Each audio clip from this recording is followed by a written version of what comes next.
इस्लाम बैठे रहने की तालीम नहीं देता है। उर्दू में कहावत है, हरकत में बरकत है। बुझते पारेन कि ना? हरकत में बरकत। हरकत मीन्स मूवमेंट। आप जब मूवमेंट करेंगे, आप जब मेहनत करेंगे तब बरकत होगी। आप बैठे रहेंगे तो बरकत नहीं होगी। ये उर्दू की कहावत है। अब इसकी मैं एक दलील आपको देता हूं। हजरत ईसा अलैहिस्सलाम का नाम आपने सुना होगा। उनके अब्बा का नाम क्या था भाई? ईसा अलैहिस्सलाम के अब्बा का नाम क्या नाम था? बोले वालिद नहीं थे। माशाअल्लाह। ईसा अलैहिस्सलाम बगैर बाप के पैदा हुए थे। उनकी मां का नाम कोई बता सकता है? मरियम। बच्ची पैदा हो तो मरियम नाम रखो। ये क्या उल्टे सीधे नाम रखते हो? बड़ा अजीब मसला है। आपके शेरशाबादी में भी, बंगाल में भी जाता हूं, लड़कियों के नाम, लड़कों के नाम अजीबो गरीब नाम रखे। लड़के का नाम अनवारुल, जफरुल। अरे भाई जफरुल क्या नाम है? अनवारुल क्या नाम है? अनवारुल इस्लाम है कि अनवारुल उलूम है कि अनवारुद्दीन है? क्या है? अनवारुल नाम रख दिया। लड़कियों का नाम अजीबो गरीब। मरियम नाम रखो, फातिमा नाम रखो, आयशा नाम रखो, जैनब नाम रखो, रुकैया नाम रखो, हफ्सा रखो, जुवैरिया रखो, मैमूना। अरे नबी की बेटियों के, नबी की बीवियों के, नबी के सहाबियात पे नाम रखोगे, नामों की कमी नहीं। ईसा अलैहिस्सलाम की मां का नाम मरियम है। कुरान कहता है वज़कुर फिल किताबी मरियम, याद करो मरियम को, इदिन तबज़त मिन अहलिहा मकानन शर्किया। मरियम बहुत नेक औरत थी, बैतुल मुकद्दस में रहती थी, 24 घंटे अल्लाह की इबादत करती थी। और बैतुल मुकद्दस में जो पूरब साइड का हिस्सा था, जो पूर्वी छोर था, वहीं पर एक कमरे में बैठ करके वो अल्लाह की इबादत करती थी। फत्तखज़त मिन दूनिहिम हिजाबा। मरियम पर्दे में रहती थी, किसी से मिलती जुलती नहीं थी, अकेले में बैठ के अल्लाह को याद करती रहती थी। मेरी प्यारी माँ बहनों, गौर करो कि मरियम कितनी नेक औरत है। मस्जिद में रहती हैं, अलग कमरे में उनके लिए कमरा बना है, बैतुल मुकद्दस के एक कमरे में वो रह करके अल्लाह की इबादत करती हैं। आज आपके सीमांचल में बहुत सारी अहले हदीस की मस्जिदों में भी जुमा की नमाज में औरतों का इंतजाम नहीं है, ईदगाह में औरतों का इंतजाम नहीं है। आप जलसा कर रहे हैं, औरतों का पिंडाल लगाया आपने। आप समाज में तमाम चीजों में औरतों का इंतजाम करते हैं, लेकिन जुमा की नमाज में अगर आप महिलाओं के लिए व्यवस्था नहीं करते, अगर औरतों के लिए इंतजाम नहीं करते, अगर ईद की नमाज में आप औरतों के लिए इंतजाम नहीं करते, तो आप औरतों के ऊपर बहुत बड़ा अत्याचार कर रहे हैं, बहुत बड़ा जुल्म कर रहे हैं। आप औरतों को दीन की तालीम से और दीन की शिक्षा से दूर कर रहे हैं। मेरे साथ दीन सीखने का जितना अधिकार आपको है, उतना ही आपकी माताओं और बहनों को भी है, आपकी माँ और बहनों को भी है। मेरे प्यारे साथियों, जुमा की नमाज में औरतों का इंतजाम कीजिए। और ये मत कहिए कि हमारे यहाँ बड़ी गरीब आबादी है। मैं देखता हूं, मैं जानता हूं, जब आप किसी काम को करने को ठान लेंगे, मैं देखता हूं लोग गांव में चंदा करके कई कई लाख इकट्ठा कर लेते हैं। अगर आप तय कर लें कि अपने गांव की जामा मस्जिद में हम औरतों के लिए अलग इंतजाम करेंगे, उनकी एंट्री अलग होगी, उनके लिए अलग से पर्दे का इंतजाम होगा, वो आए और जुमा की नमाज पढ़ें, मेरे भाइयों यकीन मानो समाज में बहुत सारा परिवर्तन आएगा। बहुत सारी समाज में महिलाओं की बहुत सारी बुराइयां दूर हो जाएंगी। जलसे में सिर्फ आ जाने से, जलसा आपके यहाँ एक मेले की तरह एक मनाया जाता है। औरतें आती हैं, कुछ बैठ करके जलसा सुनती हैं, कुछ बैठ करके शॉपिंग कर रही हैं, लेकिन आप मस्जिद में जब औरतों का इंतजाम करेंगे और जुमा की नमाज में वो आएंगी, सुकून के साथ, शांति के साथ वो बैठ करके आधा घंटा खुतबा सुनेंगी। इसलिए औरतों का मस्जिद में आना जुमा के लिए बहुत जरूरी है। मेरे साथ मरियम मस्जिद में अकेली रहती हैं। अल्लाह कहता है फअरसलना इलैहा रूहना, हमने मरियम के पास अपने फरिश्ते को भेजा, जो फरिश्तों का सरदार है, जो फरिश्तों का मुखिया है, जिसका नाम रूहुल अमीन है, जिब्रील है। हमने जिब्रील को मरियम के पास भेजा, फतमस्सल लहा बशरन सविया, और जिब्रील एक बहुत स्मार्ट और हैंडसम इंसान की शक्ल में आए। इसका मतलब यह हुआ कि फरिश्ते इंसान की शक्ल धारण कर सकते हैं, इंसान के रूप में आ सकते हैं। जिब्रील अलैहिस्सलाम इंसान की शक्ल में आए। मरियम अकेले अल्लाह की इबादत कर रही हैं, जिब्रील इंसान की शक्ल में उनके सामने आए। एक औरत, अकेली औरत एक मर्द को देखती है, उसकी फीलिंग क्या हो सकती है, उसका एहसास क्या हो सकता है। क़ालत इन्नी अऊज़ु बिर्रहमानि मिनका इन कुन्त तक़िया। मरियम कहती हैं, ऐ अल्लाह के बंदे, मैं रहमान की पनाह चाहती हूँ, मैं अल्लाह की पनाह चाहती हूँ। अगर तू मुत्तकी आदमी है, अगर तू अल्लाह से डरने वाला है, मेरे करीब मत आना, मुझे छूने की कोशिश मत करना। इज्जतदार औरत अपने शरीर तक किसी और को पहुंचने नहीं देती। मेरी मां और बहनों, माफ कीजिएगा, आज का समाज बुराइयों में सर से पैर तक लथपथ है। अब तो हालात वो हो चुके हैं कि आज हमें पाक और साफ लड़के और लड़कियों को चिराग लेके ढूंढना पड़ रहा है। समाज उस लेवल तक पहुंच चुका है, समाज उस स्टेज तक पहुंच चुका है कि शायद कोई लड़का ऐसा मिले जिसका कोई लड़की के साथ रिलेशन ना हो, शायद कोई लड़की ऐसी मिले जिसका कोई बॉयफ्रेंड ना हो। समाज उस लेवल पर पहुंच चुका है। हरामकारी और ज़िनाकारी और बदकारी ने समाज को इस लेवल तक पहुंचा दिया है कि आज पाक दामन लड़के और लड़कियों को चिराग लेके ढूंढना पड़े।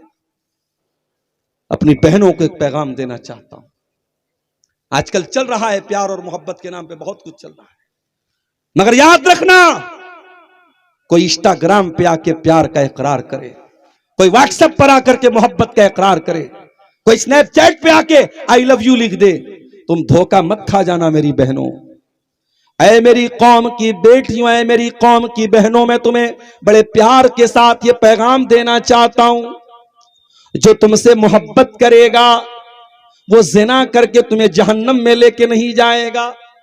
जो तुमसे मोहब्बत करेगा वो तुमको नौकरानी नहीं महारानी बनाएगा, और महारानी से मिलने के लिए उसके प्रोटोकॉल को अपनाना पड़ता है, उसके पीए से मिलना पड़ता है, उसके सेक्रेटरी से मिलना पड़ता है। ओ मेरी प्यारी माँ बहनों, इस्लाम ने तुमको महारानी बनाया है और महारानी से मिलने के लिए प्रोटोकॉल होता है। इसीलिए इस्लाम कहता है अगर कोई किसी लड़की से मोहब्बत का दावा करता है तो तरीका यह है कि उस लड़की के गार्जियन से मिले, उसके बाप से मिले, अगर बाप नहीं है तो भाई से मिले, जो गार्जियन है उससे मिले, और निकाह का पैगाम भेजे।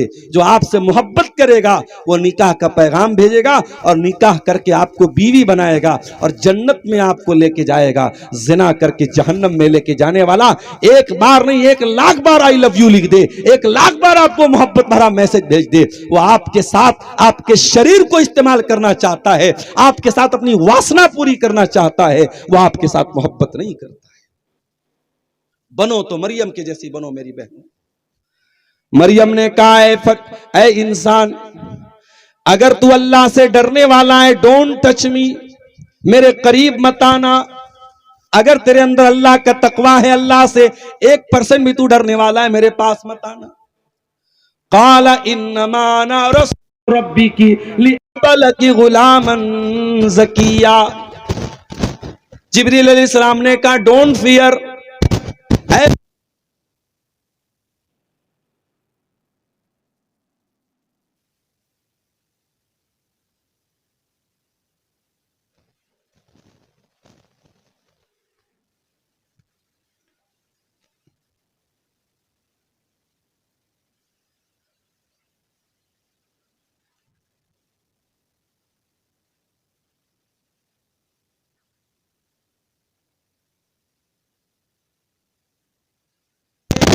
ससनी बशर, मुझे किसी इंसान ने टच भी नहीं किया है। वलम अकु बगिया, मैं कोई बदचलन औरत नहीं हूं, मैं कोई बदकिरदार औरत नहीं हूं, मैं कैसे मां बन सकती हूं।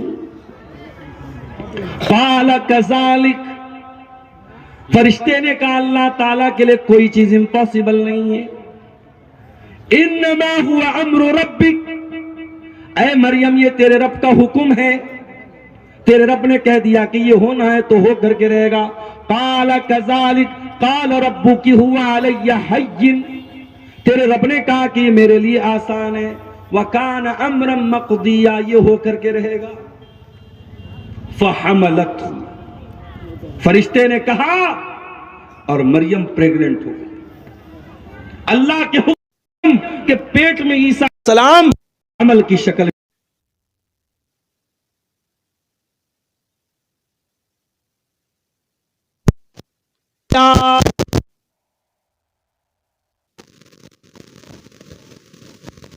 टाइम आया, बच्चे की पैदाइश का टाइम आया तो मरियम अपने बच्चे को जन्म देने के लिए बैतुल मुक़द्दस से दूर चली गई।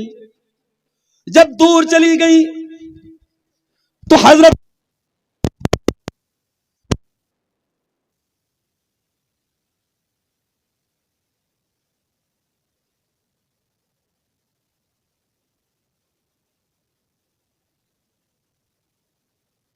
मरियम रोने लगी और कहने लगी, कालत या लैतनी मित्तु क़ब्ला हाज़ा व कुन्तु नसिय्यम मनसिया, कहने लगी है काश मैं मर गई होती, आज मैं जिंदा न होती, कोई मुझे याद करने वाला न होता, कोई मेरा नाम लेने वाला नहीं होता।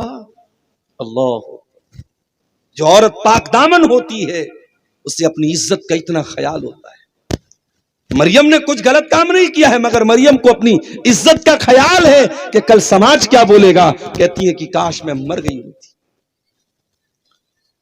फनादाहा मिन तहतिहा अल्लाह तहज़नी कद जअल रब्बुकी तहतकी सरिया, अल्लाह के फरिश्ते ने आवाज दी, ऐ मरियम डरो नहीं, तुम्हें बच्चा पैदा होगा, तुम्हें कोई परेशानी की जरूरत नहीं है। और डिलीवरी के टाइम तुमको पानी चाहिए, तुम कमजोर न हो जाओ, पानी की जरूरत पड़ेगी। जरा नीचे देखो, अल्लाह ने पानी की नहर जारी कर दी, मरियम के लिए नहर जारी। उसके बाद अल्लाह कहता है वह हुज़्ज़ी इलैकी बिजिज़्इन नख़ला, और ऐ मरियम इस पेड़ की टहनी को तुम हिलाओ, इस पेड़ की टहनी को तुम हरकत दो, इस पेड़ की टहनी को तुम हिलाओ। आपके ऊपर ऐ मरियम, आपके ऊपर ताजा ताजा खजूरें गिरेंगी।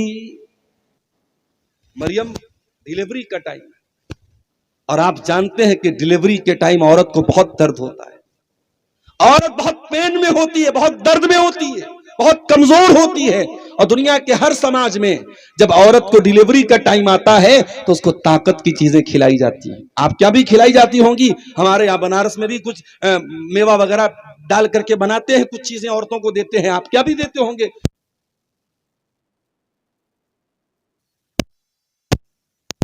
ऐसी कमजोरी के टाइम अल्लाह क्या कह रहा है, ऐ मरियम पेड़ की पत्ती को हिलाओ तो ताजा ताजा पकी हुई खजूर तुम्हारे ऊपर गिरेगी। ऐ अल्लाह, जब तू मरियम को खजूर देना ही चाहता है तो मरियम को इतनी तकलीफ देने की क्या जरूरत है। मरियम बेचारी तो कमजोर है, बच्चा पैदा होने वाला है। ऐ अल्लाह, एक प्लेट में रख करके खजूर आ जाती तो क्या हो जाता। अल्लाह ने सबक दिया, नहीं मेरे बंदे, हम मरियम को ये सबक दे रहे हैं कि ऐ मरियम जब तू पेड़ को हिलाएगी तब खजूर गिरेगी, बैठे बिठाए तुझको खजूर मिलने वाली नहीं है। हरकत में बरकत है। जब मरियम ने खजूर को हिलाया तब जाकर के खजूर पकी हुई जमीन पे गिरी। अच्छा, आपके यहां तो खजूर की खेती नहीं होती होगी कि होती है? खजूर की खेती कहां होती है? रेगिस्तानी इलाके में होती है। और खजूर पकती कब है? मई जून में पकती है। और अल्लाह क्या कह रहा है, ऐ मरियम जब तू पेड़ को हिलाएगी तो पकी हुई खजूर गिरेगी। इसका मतलब यह हुआ कि ईसा अलैहिस्सलाम कब पैदा हुए? मई जून की गर्मी में पैदा हुए। लिहाजा ईसाई जो उनका जन्मदिन कब मनाते, बोलो भाई? 25 दिसंबर को मनाते। तो ये ठीक आछे ना गलत आछे? गलत आछे। ईसाइयों को पता ही नहीं कि ईसा कब पैदा हुआ। ईसा दिसंबर के जाड़े में नहीं, मई जून की गर्मी में पैदा हुए थे, जब खजूर पक जाती है। पकी हुई खजूर मरियम को मिली। तो पता यह चला कि अगर आपको कुछ पाना है तो कुछ मेहनत करना पड़ेगा मेरे प्यारे साथी। आप जब हरकत करेंगे तब बरकत मिलेगी। आप जब हिम्मत करेंगे, हिम्मते मर्दा मददे खुदा, जब आप हिम्मत करेंगे, कारोबार करना है, बिजनेस करना है, तो आपको पैसा लगाना पड़ेगा, कैपिटल लगाना पड़ेगा, रिस्क लेना पड़ेगा। प्रॉफिट भी हो सकता है, लॉस भी हो सकता है। आप जब तक हिम्मत नहीं करेंगे आप आगे नहीं बढ़ेंगे। आज भारत का मुसलमान अगर आगे बढ़ना चाहता है उसे हिम्मत से काम लेना पड़ेगा, वरना दुनिया तो चाहती है कि आप पंचर बनाने वाले बन जाए। दुनिया चाहती है आप चिकन की दुकान खोल लें, आप मटन की दुकान खोल लें, पकौड़ी की दुकान खोल लें, बस आप छोटे छोटे यही काम करें। दुनिया नहीं चाहती है कि आप तरक्की करें। मेरे प्यारे साथियों, अगर तरक्की करना है, आगे बढ़ना है, तो आपको हिम्मत से काम लेना पड़ेगा, जुर्रत से काम लेना। और एक बात और याद रखो, आपके मुकद्दर में जितनी रोजी मिली लिखी है वो कोई माई का लाल आपसे छीन नहीं सकता। और जो रोजी मिलने वाली नहीं है, आप सिकोरना से अररिया, पूर्णिया, फॉरबिसगंज नहीं, पटना, दरभंगा, आप हिंदुस्तान के किसी भी कोने में चले जाओ, जो रोजी आपके मुकद्दर में नहीं लिखी है वो आप नहीं पा सकते हैं मेरे साथी। और ये बात मैं क्यों कह रहा हूं, आइए दलील भी सुन। अहले हदीस का स्टेज है, अमी किस्सा कहानी बोलबो ना, अमी ओनली कुरान हदीस बोलबो इंशाअल्लाह। हदीस सुनिए, आप अपनी मां के पेट में होते हैं और आपकी तकदीर लिखी जाती है। अल्लाह के प्यारे नबी फरमाते हैं, इन्ना अहदकुम युजमअ फी बत्नि उम्मिही, तुम में से कोई इंसान जब अपनी मां की पेट में होता है तो उसको पहले मिलाया जाता है। साइंस भी कहती है कि मर्द का स्पर्म और औरत के एग्स ये मिलते हैं तो बच्चा पैदा होता है। तो अल्लाह के नबी कह रहे हैं कि मां के पेट में मिलाया जाता है। सुम्मा यकूनु अलकतन, फिर वो जमा हुआ खून बन जाता है। सुम्मा यकूनु मुज़गतन, फिर वो गोश्त का लोथड़ा बन जाता है। और जब वो 120 दिन का होता है, 4 महीने का होता है, अल्लाह के प्यारे नबी फरमाते हैं फयुनफक़ु फ़ीहि रूहुहु, उस बच्चे की रूह फूंकी जाती है। अब मुझे नहीं मालूम कि मेडिकल साइंस क्या बोलती है, लेकिन अल्लाह के नबी की हदीस पर हम ईमान रखते हैं। नबी ने फरमाया बच्चा मां के पेट में 4 महीने का होता है तो रूह फूंक दी जाती है। अब मसला सुन लो, अगर बच्चा मरा हुआ पैदा है और 4 महीने के बाद पैदा हुआ है, जनाजे की नमाज पढ़ी जाएगी क्योंकि रूह फूकी जा चुकी है। जरूरी नहीं है, कंपलसरी नहीं है, अनिवार्य नहीं है, लेकिन अगर 4 महीने के ऊपर बच्चा पैदा हुआ है तो उसकी नमाज जनाजा पढ़नी चाहिए, उसको कफनाना भी चाहिए, क्योंकि उस बच्चे के अंदर रूह डाली जा चुकी है। अभी एक सवाल आया था, एक बीमारी होती है, गालिबन मैं भूल रहा हूं, उसका नाम एसिनोफेलिया होता है। एसिनोफेलिया क्या होता है? बच्चा जो मां के पेट में होता है ना, उसका दिमाग सही नहीं होता। बच्चा पैदा होता है, उसका दिमाग सही नहीं काम करता। इस बीमारी को एसिनोफेलिया बोलते, बड़ी खतरनाक बीमारी होती है। ऐसा बच्चा अगर पैदा होता है, मां बाप के लिए बहुत बड़ी आजमाइश बन जाता है। अभी कर्नाटक से एक भाई का फोन आया, मौलाना साहब मेरी बीवी को 4 महीने का हमल है पेट में, और डॉक्टर ये बोल रहे हैं कि बच्चे का सर नहीं बन पा रहा है, बच्चे का दिमाग नहीं बन पा रहा। बच्चा पैदा होगा तो उसका सर नहीं होगा, उसका दिमाग नहीं होगा, बच्चा अधूरा पैदा होगा। क्या करूं मौलाना साहब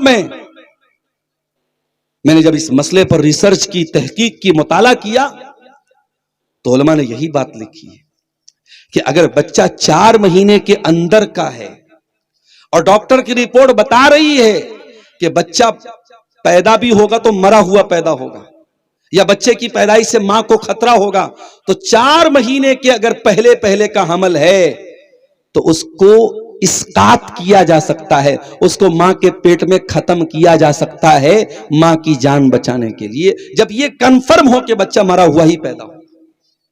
लेकिन अब अगला जुमला सुनिएगा, अगर बच्चा 4 महीने के ऊपर का हो चुका है मां के पेट में 4 महीने के ऊपर का हमल हो चुका है, तो चूंकि उसके अंदर रूह डाली जा चुकी है, अब उलमा कहते हैं बहुत खतरनाक बात है। अब उसे मां के पेट में उसको इस्कात करना, खत्म करना, ये तभी जायज है जब बहुत आखिरी स्टेज हो और ये यकीन हो कि बच्चा जिंदा नहीं रह सकता है और बच्चे की डिलीवरी का कोई चांस नहीं है, और डिलीवरी होगी तो मां की जान को खतरा होगा, तभी बच्चे का एबार्शन किया जाएगा। वरना आम हालात में बच्चे को मां के पेट में 4 महीने के बाद तो किसी भी हालत में मां खत्म नहीं किया जा सकता। अल्लाह अकबर। अब वो साहब बताने लगे कि मौलाना डॉक्टर ये बोल रहा है कि 4 महीने के ऊपर का हो चुका है, 5 महीने का हो चुका है और अब बच्चा पैदा करना ही पड़ेगा। अब बेचारे सोचो, एक बाप के लिए, एक मां के लिए कितनी तकलीफ की बात है। कहा 5 महीने का बच्चा हो चुका है, अब डॉक्टर कह रहा है हम 5 महीने में डिलीवरी करेंगे, बच्चा पैदा होगा, हो सकता है पागल हो सकता है सर ही ना हो सकता है दिमाग ही ना हो। मैंने कहा मेरे भाई अब कोई रास्ता नहीं है, आप डॉक्टर जो कह रहा है और भी डॉक्टरों से समझ लो, अगर यही रास्ता है तो पैदाइश होने दो। बच्चा अगर जिंदा पैदा हुआ, सही सलामत पैदा हुआ, अल्लाह का शुक्र अदा करना, अगर मरा हुआ पैदा हो तो सब्र कर लेना, अगर पागल पैदा हो आजमाइश समझ लेना, उस बच्चे को बहरहाल जिंदा रहने का हक है, आपको उसे मारने का कोई अधिकार नहीं है। तो 4 महीने का जब बच्चा होता है, अल्लाह के नबी कहते रूह डाल दी जाती और एक फरिश्ता भेजा जाता है जो 4 चीजें लिखता है। फयुक्तबु अमलुहु व अजलुहु व रिज़्क़ुहु, वो लिखता है कि इस बच्चे का अमल क्या होगा, ये आगे चल के क्या अमल करेगा, शराबी बनेगा या बदकार बनेगा या आलिम बनेगा या मास्टर बनेगा, इंजीनियर बनेगा, डॉक्टर, उसका अमल लिखा जाता है। वह अजलहू, उसकी उम्र लिखी जाती है, 40 साल जिंदा रहेगा, 50 साल रहेगा, 10 साल रहेगा, 5 साल रहेगा, उसकी उम्र लिखी जाती है। और तीसरी चीज वह रिज़्क़ुहू, और बच्चे की उम्र लिखी जाती है, कितनी उम्र पाए, कितनी रोजी पाएगा, उस दुनिया में कितना रिस्क पाएगा, लखपति बनेगा कि करोड़पति बनेगा, कटिहार में उसके कितने मकान होंगे, पूर्णिया में कितने मकान होंगे, कितनी प्रॉपर्टी खरीदेगा, सब कुछ लिखा जाता है। और चौथी चीज लिखी जाती है वह शकीयुन और सईदुन, कि वो बच्चा बदबख्त होगा या खुशबख्त होगा, वो जन्नती होगा या जहन्नमी होगा। ये सब कुछ कब लिखा जाता है, जब बच्चा अपनी मां के पेट में है। मेरे प्यारे साथियों, इसका मतलब यह हुआ अभी हमने दुनिया में जन्म नहीं लिया था, अभी हम दुनिया में नहीं आए थे, अभी मां के पेट में थे और हमारी रोजी लिखी जा चुकी थी। क्यों हाय तौबा मचाते हो मेरे प्यारे साथियों। जितनी भी मेहनत कर लो, मेहनत करो, मैं मेहनत से मना नहीं करता, लेकिन अगर हराम रास्ता भी अपनाओगे तुम तो अपनी मुकद्दर से ज्यादा रोजी तुम नहीं पा सकते हो। जितनी रोजी तुम्हारे मुकद्दर में लिखी उतनी मिल करके रहेगी। इसीलिए अल्लाह कुरान के 12वें पारे की पहली आयत में कहता है वमा मिन दाब्बतिन फिल अर्ज़ इल्ला अलल्लाहि रिज़्क़ुहा, जमीन के ऊपर जितने चौपाए हैं, जितने इंसान हैं, जितने जानवर हैं, सबकी रोजी रोटी हमने अपने जिम्मे ले ली है।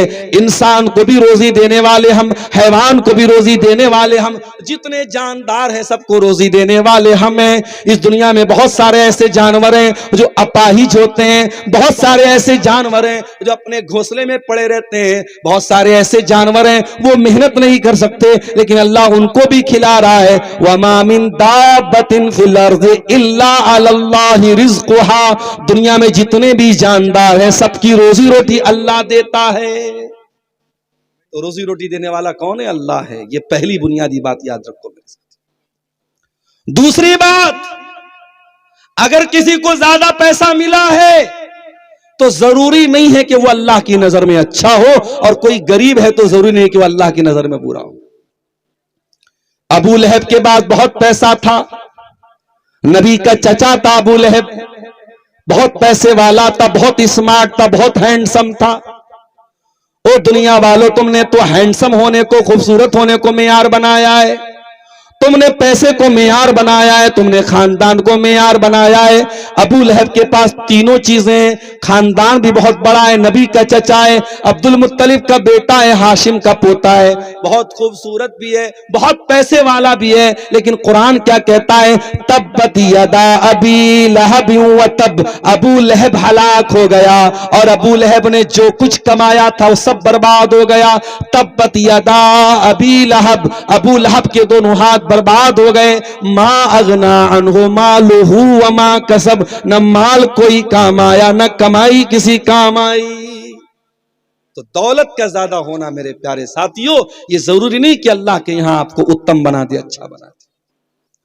अल्लाह का सिस्टम है दुनिया में, नहनु कसमना बैनहुम मईशतहुम फिल हयातिद दुनिया, हमने अपने बंदों की रोजी रोटी को बांटा है। किसी को लखपति बनाया, किसी को करोड़पति बनाया, कोई महलों में रहता है, कोई झोपड़ी में रहता है, कोई लाख रुपया रोजाना कमाता है, कोई 100 रुपये के लिए भी मेहनत करता है, कोई टाली चला रहा है, कोई रिक्शा चला रहा है, कोई बेचारा मकान बना रहा है, लेबर का काम कर रहा है, कोई कंप्यूटर पर बैठ के लाखों करोड़ों कमा रहा है। मेरे प्यारे भाइयों, ये रोजी रोटी अल्लाह ने अपने जिम्मे ली है। रोजी रोटी की बुनियाद पर कोई अच्छा नहीं, कोई बुरा नहीं, हर इंसान मेहनत करे, स्ट्रगल करे, संघर्ष करे, लेकिन ये ना समझे कि जो पैसे वाला है वही बहुत इज्जत वाला है और जो गरीब है वो अल्लाह की नजर में हकीर है। ऐसा नहीं है। अल्लाह की नजर में अगर इज्जत का कोई मेयार है, पैसा नहीं है। अल्लाह की नजर में इज्जत का मेयार आपका तकवा है, आपकी दीनदारी है। मेरे प्यारे साथी, वक्त बड़ी तेजी से आगे बढ़ रहा है और हमारा जो टॉपिक है अभी हमने शुरू भी नहीं किया, जो बहुत अहम टॉपिक है कि रोजी में बरकत कैसे मिलेगी। आइए शुरू करते हैं। सबसे पहली चीज, अगर रोजी में बरकत चाहिए, अपने अंदर तकवा पैदा करो, अल्लाह का डर पैदा करो। वमन यत्तकिल्लाह यजअल लहू मखरजा, जो अल्लाह से डरेगा अल्लाह उसके लिए जरूर कोई ना कोई रास्ता निकालेगा। वयरज़ुक़हु मिन हैसु ला यहतसिब, और अल्लाह वहां से रोजी देगा वो सोच भी नहीं सकता, सोच भी नहीं सकते आप, अल्लाह वहां से रोजी देगा।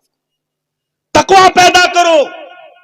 आप अगर गुनाह के काम करेंगे, शराब पिएंगे, ज़िना करेंगे, झूठ बोलेंगे, गीबत करेंगे, अपने हाथों से दूसरों को तकलीफ पहुंचाएंगे, फिर आप ये उम्मीद मत रखिए अल्लाह बरकत देगा आपको। मेरे प्यारे भाइयों, अल्लाह बरकत तभी देगा जब आप अल्लाह की बात मानेंगे, जब आप मुत्तकी बनेंगे। अल्लाह कुरान में कहता है, वलौ अन्न अहलल कुरा आमनू वत्तकौ लफतहना अलैहिम बरकातिम मिनस समाई वल अर्दी, अगर ये लोग ईमान वाले बन जाएं, अगर ये मुत्तकी बन जाएं, तो हम आसमान से और जमीन से बरकत के दरवाजे खोल देंगे इनके ऊपर।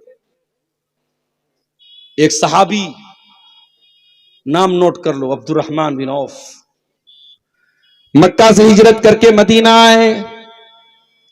अल्लाह के प्यारे नबी ने नाम ले लेकर के मक्का के मुहाजिरों को और मदीना के अंसारियों को भाई भाई बनाया था। आपने अब्दुर्रहमान बिन औफ को भाई बनाया साद बिन रबी का। साद बिन रबी अंसारी साहबी हैं, बहुत पैसे वाले साहबी हैं, बहुत खजूरों के बागात उनके पास हैं। उन्होंने कहा है, मेरे भाई अब्दुर्रहमान, ये मेरे खजूरों के बाग हैं, आ जाओ मैं बंटवारा कर देता हूं, आधा तुम ले लेना, आधा मैं ले लेता हूं। ये मेरे पास धन है, दौलत है, रुपया है, पैसा है, आधा तुम ले लो, आधा मैं ले लेता हूं। अरे अब्दुर्रहमान, अभी तुम नए नए मदीना में आए हो, तुम्हारी शादी भी नहीं हुई है, तुमको घर भी बसाना है, तुमको परिवार भी बनाना है। अब्दुर्रहमान, मेरी 4 बीवियां हैं, तुम किसी एक को पसंद कर लो, मैं तलाक दे देता हूं। 3 हैज की इद्दत गुजारने के बाद मेरी उस बीवी से तुम निकाह कर लेना, तुम्हारा घर भी बस जाएगा, तुमको बिजनेस भी मिल जाएगा, तुमको मकान भी मिल जाएगा। मेरे प्यारे भाइयों, अगर हम होते, सोचते फ्री में नौकरी भी मिल रही है, छोकरी भी मिल रही है, फ्री में रिश्ता भी लग रहा है, फ्री में सब कुछ मिल रहा है, मगर सहाबा बड़े खुददार थे, बड़े गैरतमंद थे, बड़े इज्जत वाले थे। हजरत अब्दुर्रहमान बिन औफ ने कहा है मेरे भाई साद बिन रबी, अल्लाह तेरे माल में बरकत दे, अल्लाह तेरे कारोबार में बरकत दे, मुझे तेरी बीवी से शादी नहीं करना, मुझे तेरा माल नहीं चाहिए। ऐ साद बिन रबी, मैं तो बिजनेसमैन आदमी हूं, मैं तो व्यापारी आदमी हूं, मैं तो कारोबार करने वाला आदमी हूं, मुझे बाजार का पता बता दे। हजरत अब्दुर्रहमान को बाजार का पता बताया गया और उन्होंने पनीर का और घी का कारोबार शुरू किया और पहले छोटे पैमाने पर शुरू किया, फिर अल्लाह ने बहुत बरकत दी, उनको करोड़पति हो गए और शादी करते हैं और शादी को बीवी में खजूर, बीवी को मेहर में खजूर की गुठली के बराबर सोना अपनी बीवी को मेहर में देते हैं। इसका मतलब यह हुआ कि अगर आप सच्चे दिल के साथ, ईमान के साथ, नेक नियति के साथ, अगर तकवा के साथ काम करेंगे, अल्लाह ताला जरूर आपको रोजी रोटी देगा मेरे साथी, अल्लाह बरकत देगा आपको। जब आपकी जिंदगी में तकवा ही नहीं होगा, जब आपकी जिंदगी गुनाहों से भरी होगी, तो कुरान क्या कहता है, ज़हरल फसादु फिल बर्रि वल बहरी बिमा कसबत ऐदिन नास। मेरे बंदो, जमीन में जहां पर भी तुमको बिगाड़ नजर आ रहा है, तबाही नजर आ रही है, वो तुम्हारे अपने करतूतों का नतीजा है। और आगे बढ़िए, बरकत हासिल करने का दूसरा रास्ता, इस्तिगफार पढ़िए कसरत से अल्लाह ताला से तौबा कीजिए, अपने गुनाहों पर अल्लाह से माफी मांगिए, बार बार अल्लाह के सामने अपने गुनाहों का इकरार कीजिए कि अय अल्लाह मैं बहुत गुनहगार हूं, बहुत गुनाह किए हैं मैंने, अय अल्लाह तू मेरे गुनाहों को माफ कर दे। इसको उर्दू में भी बोल सकते हैं, इसको बंगला में भी बोल सकते हैं, और अरबी में बोलेंगे तो क्या बोलेंगे, अस्तगफिरुल्लाह मिन कुल्लि ज़ंबिन व अतूबु इलैहि। इसी को इस्तिगफार बोलते हैं, इसी को तौबा बोलते हैं। और अल्लाह के नबी फरमाते हैं, मन लज़िमल इस्तिगफारा, जो बार बार इस्तिगफार करेगा, अल्लाह ताला हर तंगी से निकलने का रास्ता उसको देगा और ऐसी जगह से रोजी देगा वो सोच भी नहीं सकता। इमाम हसन बसरी के पास एक आदमी आया, उसने कहा इमाम साहब शादी के कई साल हो गए, औलाद नहीं हो रही है, कहा जाओ इस्तिगफार करो। दूसरा आदमी आया, इमाम साहब बारिश नहीं हो रही, सूखा पड़ा है, उन्होंने कहा जाओ इस्तिगफार करो। तीसरा आया, इमाम साहब नदी नाले सूख गए, पानी की बड़ी किल्लत हो गई है, फरमाया जाओ इस्तिगफार करो। चौथा आया, कहा इमाम साहब मेरे बागों में फल पैदा नहीं हो रहे हैं, बाग सूख गए मेरे, कहा जाओ इस्तिगफार करो। इमाम हसन बसरी के शागिर्दों ने पूछा, इमाम साहब क्या बात है, हर आदमी के सवाल के जवाब में वही जवाब दे रहे, इस्तिगफार करो इस्तिगफार करो। फरमाया मैं ये जवाब अपनी तरफ से नहीं दे रहा हूं, ये कुरान का बताया हुआ जवाब है, ये कुरान का बताया हुआ नुस्खा है। कुरान के 29वें पारे में अल्लाह फरमाता है, हजरत नूह अलैहिस्सलाम अपनी कौम से कहते हैं, फकुल तुस्तगफिरू रब्बकुम इन्नहु काना गफ्फारा। हजरत नूह अलैहिस्सलाम अपनी कौम से कहते हैं, ऐ मेरी कौम के लोगों, तुम अल्लाह से इस्तिगफार करो, तुम अल्लाह से अपने गुनाहों की माफी मांगो, अल्लाह बहुत माफ करने वाला है। युरसिलिस समा अलैकुम मिदरारा, जब तुम अल्लाह से इस्तिगफार करोगे, अल्लाह आसमान से जोरदार बारिश नाजिल फरमाएगा। वयुमदिदकुम बिअमवालि व बनीन, और अल्लाह तुमको माल भी देगा और औलाद भी देगा। वयजअल लकुम जन्नाति वयजअल लकुम अनहारा, और अल्लाह ताला तुम्हें बागात भी देगा और अल्लाह ताला तुम्हें नदियां और नहरें भी देगा। तो ये दूसरा नुस्खा है मेरे साथ, इस्तिगफार कीजिए कसरत से, अल्लाह आपको रोजी रोटी में बरकत देगा। रोजी रोटी में बरकत हासिल करने का तीसरा तरीका, नमाज की पाबंदी कीजिए। नमाज का बड़ा गहरा ताल्लुक है रोजी रोटी से। जब आप पांचों टाइम की नमाज की पाबंदी करेंगे तो अल्लाह ताला आपसे राजी होगा, और जब अल्लाह ताला आपसे राजी होगा तो आपको किसी और का मोहताज नहीं बनाएगा। इसीलिए अल्लाह कुरान में कहता है व अमुर अहलका बिस्सलाती वस्तबिर अलैहा, अपने घर वालों को नमाज का हुक्म दो और खुद भी नमाज की पाबंदी करो। ला नसअलुका रिज़्का, और ए नमाज पढ़ने वाले तू ये मत समझना कि हम नमाज के जरिए तेरी रोजी रोटी का नुकसान करना चाहते हैं, हम तुझसे रोजी नहीं मांगते। नहनु नरज़ुकुका, हम तो खुद तुझको रोजी देते हैं। हमारा क्या हाल है? दुकान खोल के बैठे, अजान हो रही है हय्या अलस सलाह की, हमारी दुकान चल रही है, हम दुकान बंद करने को तैयार नहीं है, हमारा नुकसान हो जाए। हम बिजनेस कर रहे हैं, कस्टमर आ गया, नमाज को हमने किनारे कर दिया, पहले कस्टमर को देख रहे। नमाज इतनी हकीर चीज है, इतनी मामूली चीज है? नहीं मेरे साथियों, नमाज का टाइम आ जाए तो अपने बिजनेस से कह दो तू साइड हो जा, अपने कारोबार से कह दो तू किनारे हो जा, अपनी दुकान से कह दे तू किनारे हो जा। इसलिए कि अल्लाह के नेक बंदों की पहचान क्या है? फरमाया रिजालुल्लाह तुल्हीहिम तिजारतुन